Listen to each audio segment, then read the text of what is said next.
블루투스의 발전 과정 한번 살펴보도록 할게요. 1세대 블루투스는 최대 1MHz 정도의 전송 속도를 목표로 개발되었죠. 아쉽게도 음성이나 동영상 같은 대용량 데이터 전송에는 부적합한 그런 용량이었습니다. 블루투스 2.0은 이제 최대로 2.1Mbps 정도의 전송 속도를 제공할 수 있는 것으로 이렇게 제한되었고요. 이제 블루투스 3.0부터 본격적으로 음성이나 문자 그리고 가벼운 수준의 동영상 데이터를 전송할 수 있게 됐습니다. 그래서 실질적인 인터넷 서비스 지원이 가능한 그런 버전이 되겠어요. 자, 지금 사용하고 있는 블루투스 4.0이죠. 이 4.0 같은 경우에는 최대 24Mbps의 전송 속도를 낼 수 있고요. 전송 거리도 이제 10m 정도로 이렇게 되어 있습니다. 요즘 블루투스가 가능한 기기들은 버전 4.0, 뭐 버전 4.2 이렇게 이제 4.x 버전의 그런 그 블루투스 버전을 사용하고 있습니다. 그래서 뭐 손목시계용 배터리로도 수년간 사용이 가능한 그런 저전력 프로토콜 BLE라고 하죠. 그래서 이제 블루투스 로우 에너지 이런 그 BLE 같은 것도 탑재돼서 사용하고 있습니다.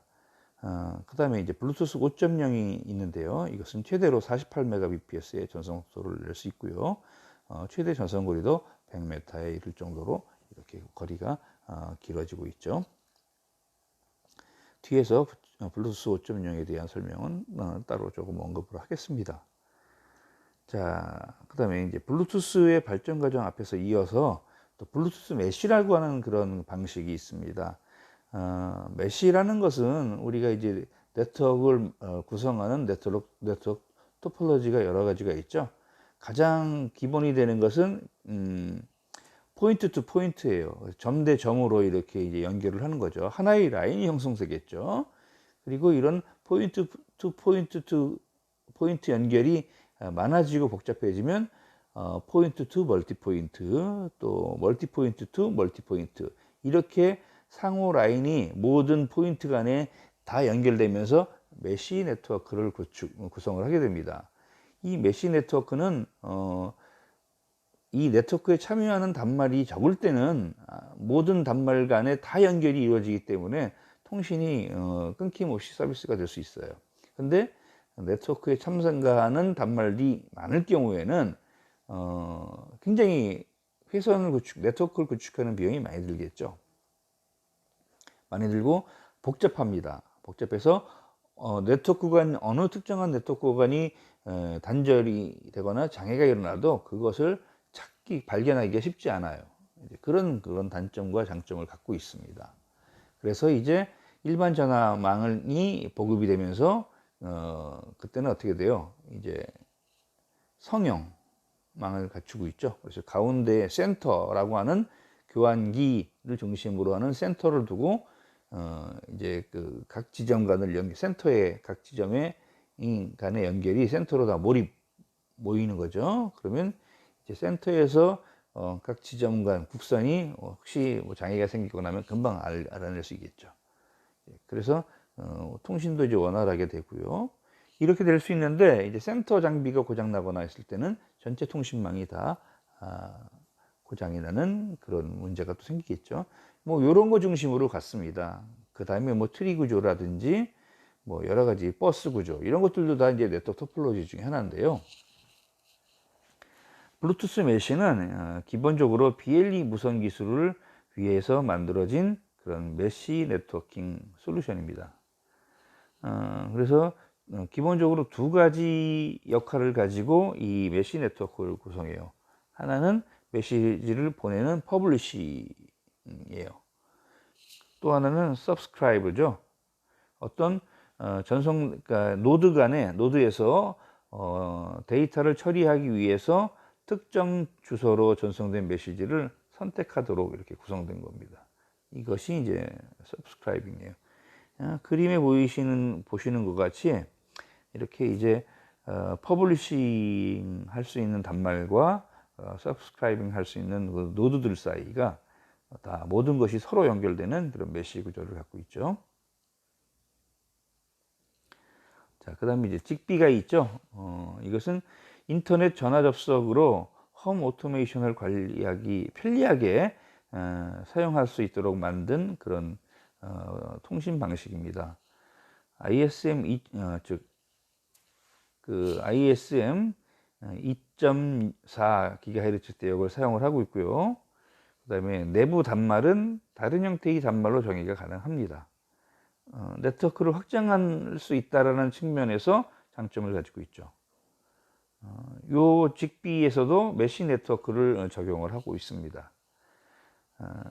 이 직비는 비교적 간단한 주변 기기나 적은 양의 정보를 순간적으로 전송할 때 효율적인 그런 방식이 되겠습니다. 자, 그 다음에 LTE 카테고리 0, 카테고리 M 뭐 이런 버전들이 있는데요. 이것은 스마트폰이나 이동통신 위주의 LTE와 다르게 사물 인터넷 전용으로 개발된 방식입니다. 이동시 서비스 지원과 넓은 서비스 영역을 갖고 있어요. 이런 내용 정도로 정리를 하시고요. 앞에서 이제 802.11AH가 있는데 이것은 산물 인터넷 특화된 와이파이 기술을 말합니다. 상대적으로 전송 속도는 느리지만 서비스 거리가 긴 특징을 갖고 있어요. 그 다음에 Z웨이브가 있죠. 유럽에서 개발된 가정용 장비를 위한 통신 시스템입니다. 그다음에 스익팍스라는 게 있습니다.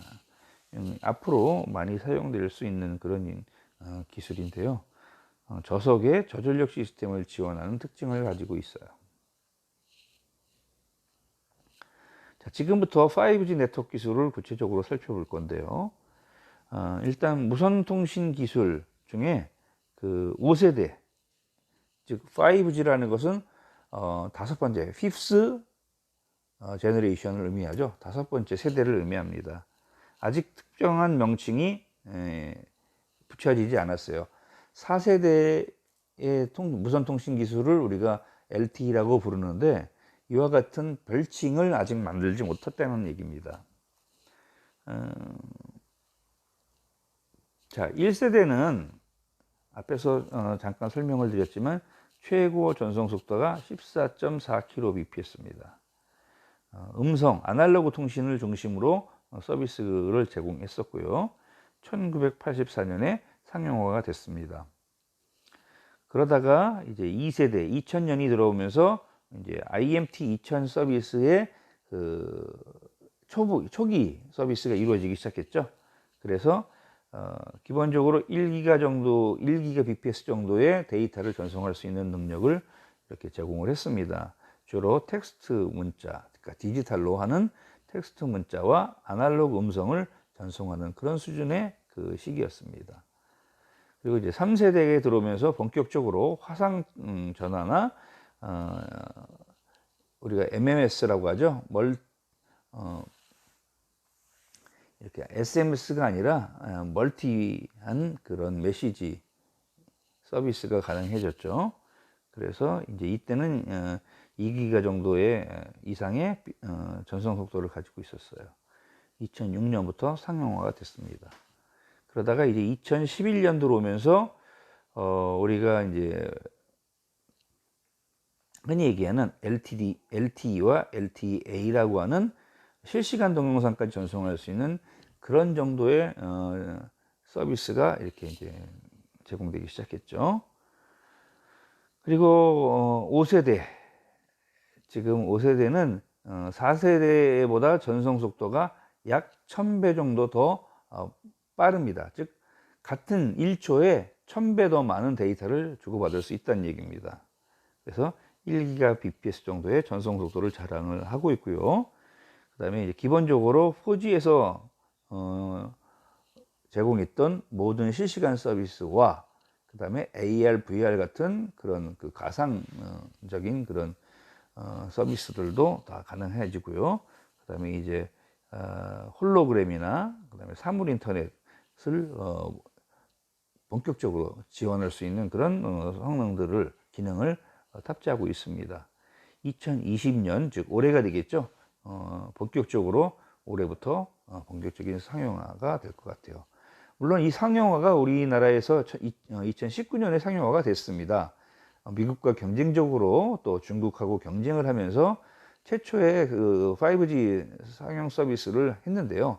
여러분 이제 이 5G 폰 서비스를 가입해서 사용하시는 분들이 있겠지만 아직 그 서비스의 만족도가 그렇게 높진 않죠. 앞에서 말씀드린 내용 제가 지금 화면에 보여드리는 내용입니다. 그래서 1세대는 14.4kbps의 아날로그 음성 통화에서 사용하는 전송속도를 제공하고 있고요. 2세대에서는 이거보다 10배 많은 144kbps 정도의 전송 속도를 제공을 함으로써 음성과 문자 그리고 간단한 스틸 픽처라고 하죠. 정지 화상 정도는 전송이 가능한 그런 서비스가 가능했었습니다. 우리가 이제 피처폰이라고 하는 옛날 구형 폰인데요. 이 피처폰을 이용해서 기본적인 동영상도 시청할 수 있었어요. 물론 속도나 영상의 질이 좋지 않죠. 이제 3세대부터는 본격적으로 IMT2000이라고 하는 서비스가 이제 지원되기 시작했는데요. 이때 각 사용자의 단말, 스마트폰이나 이런 것에는 60칩이라는 것을 이제 끼워서 그걸 60칩을 가지고 전화기를 식별하면서 서비스를 이용할 수 있게 했죠. 약 14Mbps 정도의 전송 속도를 자랑을 합니다. 100배 정도 늘어났죠, 속도가. 그래서 이제 이때부터 간단한 동영상 전송이 가능했어요. 그리고 이제 4세대에 들어오면서 ITEO라고 하는 세계통신협회에서 정의를 한 그런 LTE 기반의 이동통신 서비스를 4세대부터 제공합니다. 이때는 이제 고화질의 HD급 실시간 동영상 전송도 가능해졌고요. 모든 데이터가 다 디지털로 변환된 후에 전송이 이루어졌습니다. 이때 통신 속도는 최고 75Mbps 정도의 전송 속도를 제공할 수 있도록 이렇게 표준이 만들어졌죠. 그리고 이제 국간 단말기와 단말기 사이에 통신 지연도 감소를 하고 이렇게 하면서 개인형 통신 서비스 제공이 가능해졌습니다. 자, 그러면 왜 우리가 5G의 통신을 우리가 써야 하느냐? 그 필요성이 인정이 돼야지 될 거 아니에요, 그죠? 일단 사물 인터넷 시대가 됐죠. 그리고 이 프로토콜에는 사물 인터넷을 기본적으로 지원할 수 있도록 이렇게 규약을 집어넣어 놨습니다. 그리고 멀티미디어 서비스 대역폭을 늘려서 이제 충분한 동영상, 실시간 동영상뿐만이 아니라 이제 가상현실 같은 그런 입체 영상까지도 우리가 즐길 수 있도록 해주는 거죠. 그리고 이제 모바일 클라우드 서비스가 급속도로 성장을 하면서 이런 어떤 전송 속도, 전송하거나 발생하는 데이터도 상당히 많아진 거죠. 자, 그 다음에 이제 네트워크 기술 동향을 살펴보면요. 세계 모바일 데이터 트래픽이 앞으로 10년간 1000배 이상 증가할 것으로 이렇게 예상을 하고 있습니다.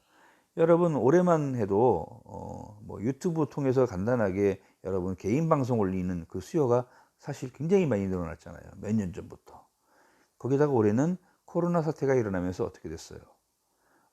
모든 교육도 그냥 단순한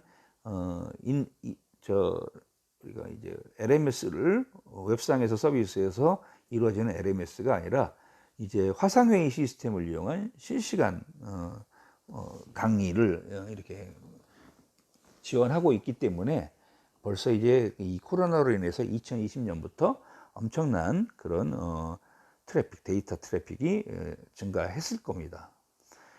선진국뿐만이 아니라 이것은 이제 개발도상국도 마찬가지로 이런 통신 수요가 급증했죠.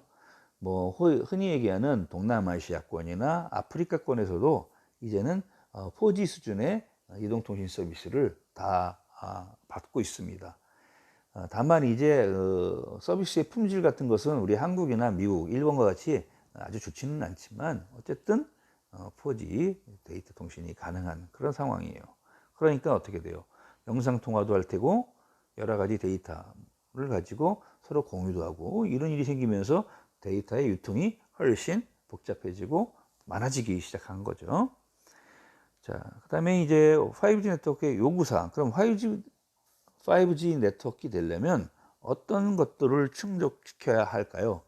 이 부분은 이제 네 가지로 정리를 할 수 있는데 다 기본적으로 4G와 비교했을 때입니다. 그래서 4G하고 비교했을 때 1000배 정도의 디바이스 수용 능력을 갖춰야 되겠다.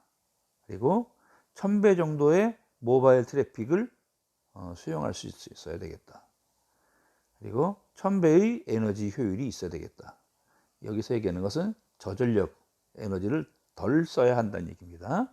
그리고 지연 없는 체감 속도를 제공할 수 있어야 하겠다. 네 가지를 5G 네트워크에 대한 우리가 이제 희망이죠. 이렇게 이제 5G 네트워크를 구성하는 기술이 또 있습니다. 두 가지로 나눌 수가 있는데요. 첫 번째는 이제 네트워크 가상화 기술이에요. 우리가 이제 네트워크 펑션 버추얼라이제이션에서 NFV라고 이렇게 줄여서 많이 부르기도 합니다. 이것은 이제 네트워크 플랫폼화 기술이죠. 기존 라우터나 방화벽 같은 이런 그 통신망을 구축하는 데 필요한 하드웨어 장비를 하드웨어 장비로 이제 이 네트워크 구간마다 다 구비해서 하는 것이 아니라 일정한 부분은 소프트웨어로 구현을 하는 겁니다. 이렇게 하면 서비스마다 다양한 종류의 네트워크를 구축할 때 독자적으로 이 하드웨어 장비를 구입하는 비용이 어마어마하게 들었거든요. 그리고 이것을 유지보수하는 비용도 굉장히 많이 들었었어요.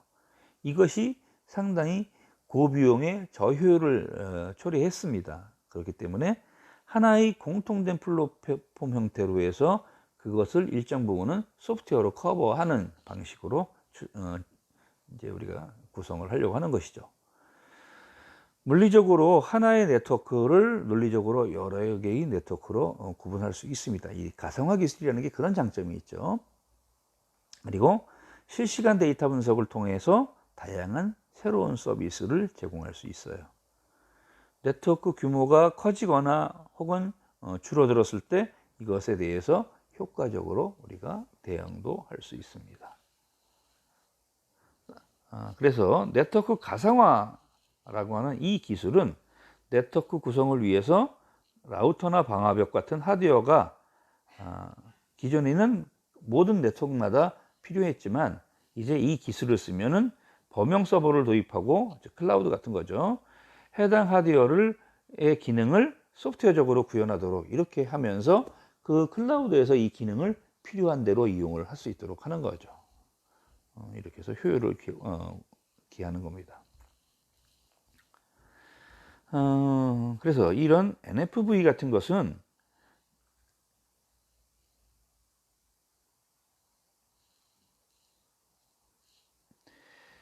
우리가 이제 보통 네트워크 하드웨어 장비는 회로 구성이나 기능적인 측면에서 상당히 특화되어 있어요.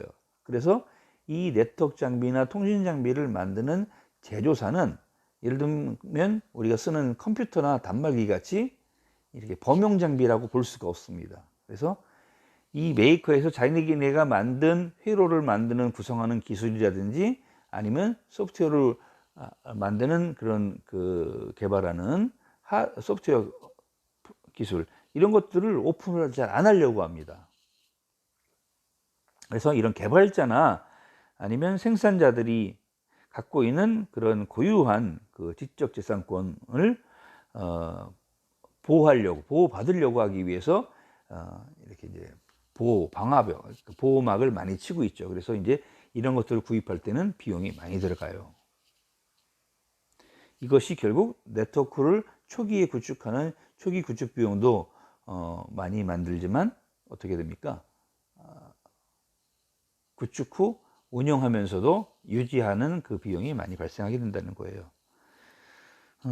특정 장비의 전체 네트워크가 종속되는 경우가 있기 때문에 네트워크를 확장한다든지 유연하게 이렇게 만들려고 할 때 어려움이 따르겠죠.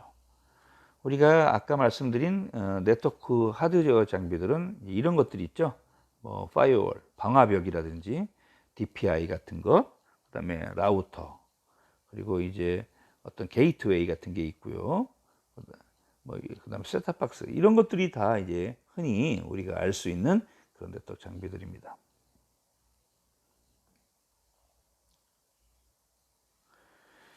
그래서 이와 같은 네트워크 가상화 기술을 이용을 하면 표준 서버를 통해서 모든 것은 아니지만 대부분의 소프트웨어로 구현할 수 있겠죠.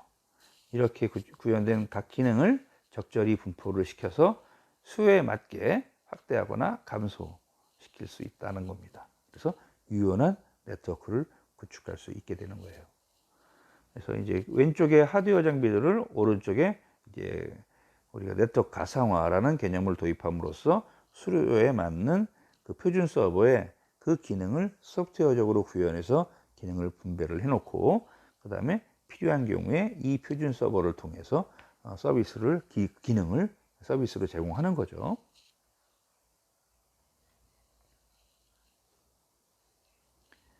자, 그 다음에 이제 5G 네트워크 구성 기술 중 두 번째로 말씀드릴 것은 소프트웨어 정의 네트워크라고 하는 SDN입니다. 네트워크 구성에 있어서 장비 간 데이터의 최적 경로를 설정하는 그런 제어적인 기능, 일종의 라우팅이죠. 그리고 데이터를 전송하는 기능, 이 두 가지를 동시에 해결할 수 있도록 만든 기능입니다. 자, 적절한 경로 배정과 그 다음에 그 경로를 따라서 데이터를 전송하는 데이터 전송 기능이죠. 네트워크 장비의 제어 부분은 상당히 아주 고난이도의 기술이 필요합니다. 이게 이제 사실은 개발하는 데도 많은 비용이 들어요. 그리고 그래서 이 부분을 장비를 제어하는 부분을 데이터를 전송하는 부분과 분리시키는 거죠.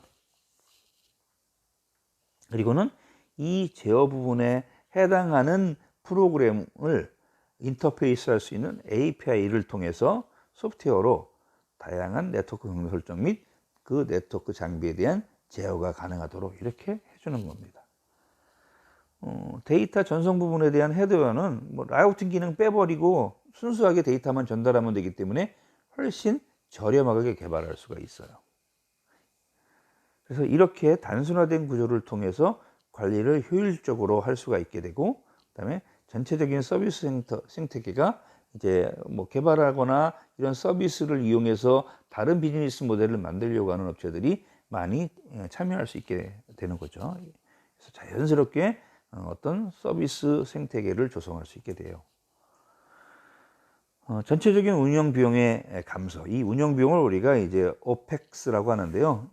이 오퍼레이션 할 수 있는 비용도 이제 감소시킬 수 있고요. 그다음에 초기에 장비를 구입하느라고 드는 그 초기 투자 비용도 감소를 시킬 수 있다는 그런 장점을 가지고 있습니다.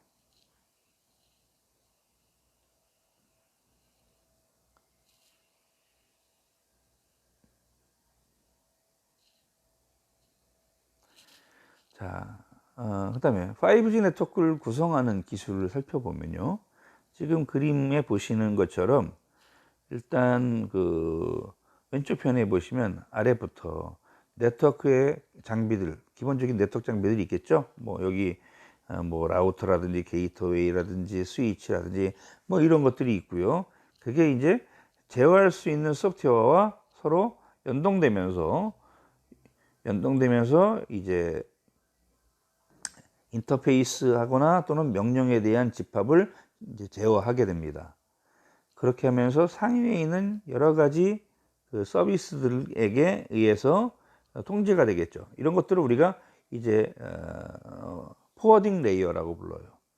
이 포워딩 레이어가 서로 네트워크를 구축하면서 정보를 주고받게 되는 건데, 이게 이게 이제 SDN이라는 개념을 도입하면서 오른쪽과 같이 바뀌게 되는 겁니다. 그래서 기본적으로 네트워크를 제어할 수 있는 그 인터페이스 기능들이 SDN에 모여지게 되겠고요. 그 다음에 이제 단순하게 데이터를 전송하는 부분만 띄워져서 이 SDN 컨트롤러에 의해서 제어되게 되겠습니다. 이런 것들이 이제 어플리케이션 인터페이스로 제공하게 되는 거예요.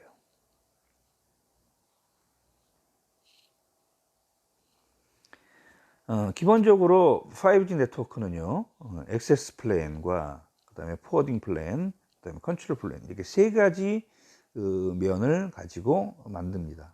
앞에 그림에서 나왔었죠.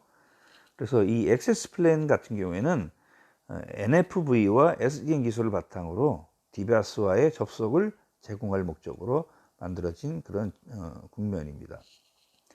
포워딩 플랜은 각 통신망과의 연결과 전송을 제공을 합니다.